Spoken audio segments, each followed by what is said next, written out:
What conspiracy theories do you think are too logical to ignore? This one isn't as serious as most of the ones on here, but I enjoy it and have gotten into many a convo about it. In the 2017 NBA playoffs, a player named Markieff Morris, who at the time played for the Washington Wizards, hurt his ankle in game 1. This was only 11 minutes into the game, and he didn't return. The injury looked like he would be out for a couple weeks and no one expected him to play game 2. But he showed up game 2 and played as if he was never injured. In fact, had his best game statistically of the playoffs to that point. Here's where it gets interesting. Markieff Morris has an identical twin brother named Marcus who also plays in the NBA. His brother was playing for the Pistons, who were eliminated from the playoffs already. The theory is that Marcus played for his brother. Both brothers have the exact same tattoos and don't have any super apparent different traits. Here's the Ringer's breakdown on it.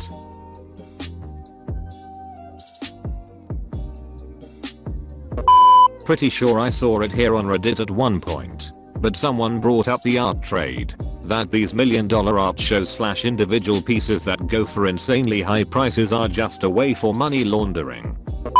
David Miscavige, the chairman of the Church of Scientology, definitely murdered his wife and is getting off scot-free for it. Him and his wife got into a pretty heated argument in 2007, and she hasn't been seen since. Lawyers hired by David claim she is still alive and devotes 100% of her time to work at the Church of Scientology, which is why she hasn't been seen since August 2007. In 2013, a former member of the church had filed a missing person report that was closed after a few officers had spoken and seen Mrs. Miscavige. Even though there's no evidence whatsoever of this meeting, all missing persons reports now are turned down, since this investigation is forever closed.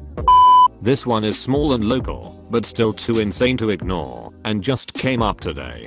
Just recently, our small suburban town's favorite gas station went out of business. Everyone went there. The guy who ran it was the mayor. He retires and sells the property after an issue with the ground underneath the gas pumps. They tear down the gas pumps and keep the garage. Mavis Tire bought the property and opened a new store. A few days after the Mavis opens, someone posts a picture on Facebook of an intersection at a road near it with nails all over the road. The guy theorizes that a box of nails fell off of a construction truck. The police come clean it up, and it seems all is well. Fast forward a few days later, and people are commenting on the post that they're finding nails in their car tires. Not just from that intersection. People jokingly say maybe it was the new Mavis guys throwing nails around, but nothing really happens. Several weeks later, people have been posting day in and day out pictures of nails in their car tires. My dad took my car into the Mavis in question about 3 weeks ago, and they found a nail inside of the right front tire. I noticed that it was driving sort of funny, but never that my tire was on the verge of exploding. I jokingly said people have been saying you guys have just been going around throwing nails all over the place, trying not to laugh at how insane it sounded to say out loud. The guy behind the counter said nothing but yeah with a weird smirk. Over 50 people have posted on the town Facebook that their cars have had nails in their tires. My mom is driving my car now because her car has a nail in the tire. It's been almost 3 months. I'll post updates if anyone is interested. Edit. It totally might not be Mavis. There isn't any proof right now, and there are other possible reasons for the nails, but the timing is too perfect to ignore. Nothing's actually happening in Area 51.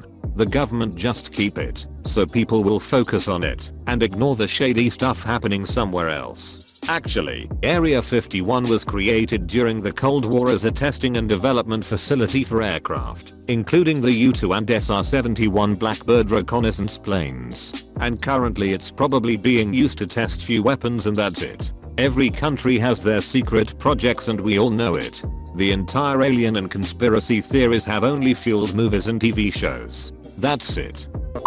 That there were 2 bullets that hit JFK on the fateful day of his assassination. But one of them was an accident by one of the Secret Service. I heard this theory on a cracked podcast on YouTube. Story goes like this. Oswald was the only man out to harm JFK, but his bullet did not kill him. It severed his spinal cord, which would have left him a vegetable. but there are photos of one of the Secret Servicemen looking behind him and lowering his gun. His finger accidentally pushed the trigger and his shot was what killed JFK. That's why the gov was so secretive with JFK's body and autopsy. They covered it up so the Secret Serviceman wasn't sent death threats and had his life ruined. There's extra evidence too. The night of the assassination, LBJ was walking around the outside of the White House and spooked another Secret Serviceman, and he was almost shot as well. When speaking about it, he made a joke that all the Secret Service had itchy trigger fingers.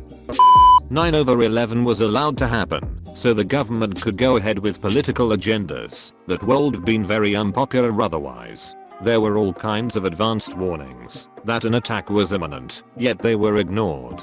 The attack allowed for the invasion and never-ending occupation of the Middle East, as well as the Patriot Act that allows for increased spying by the government, and was passed only about a month after 9/11.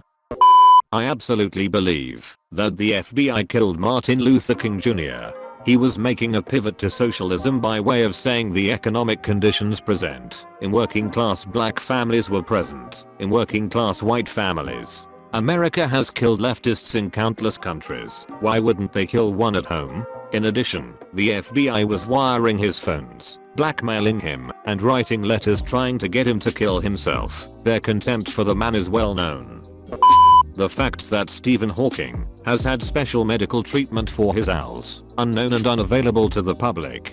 This medical treatment allowing for a much longer lifespan than your average diagnosed individual. This would showcase the existence of unreleased, but working medicine that would have large pharma companies lose too much money and therefore not be released, with commission members bribed into putting off these meds with bogus trials and wait times. Just edge cases like Stephen Hawking, who possibly had access to the top of influential people in science, would be able to acquire this.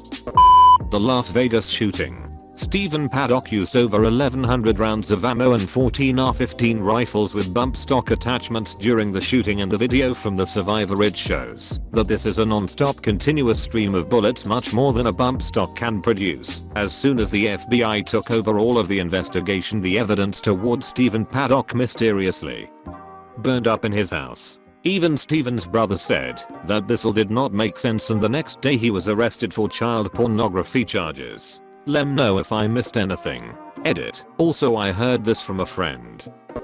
Politics has always been about bringing leaders to and having them stay in power. This is a historical fact in pretty much all human societies. The problem is that people in the past would revolt. Modern politics has been perfected to trick the population, whether it is in communist China, People's Republic of Korea, or the American Democratic Republic, into the feeling of being provided agency. The end result is the same. Leaders become rich off their people, while they convince them that they are on their side whilst their political rivals are not. The people fight their leaders' battles for them, via social media / rioting in the streets / votes, without knowing how deep into the circus show they've gone. The leaders have no intention of fixing the problems that they build their platform on.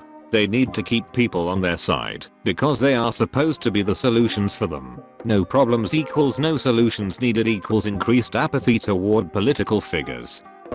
Systemic racism and the illusion of equality and freedom provided by transitioning slavery behind closed doors via private prison labor fulfilled by mandatory minimum sentencing on non-violent drug offenders. Offenders who mostly are African American and Latino American, despite all research on drug use showing all races partake in drugs at about an equivalent rate. Slavery is still very much alive and legal in the United States, and brazenly open. The pushback against the unbelievably clear situation you get from brainwashed citizens is unreal. No country on earth has as many people unjustly in prison, doing cheap labor, as the United States. Land of the free.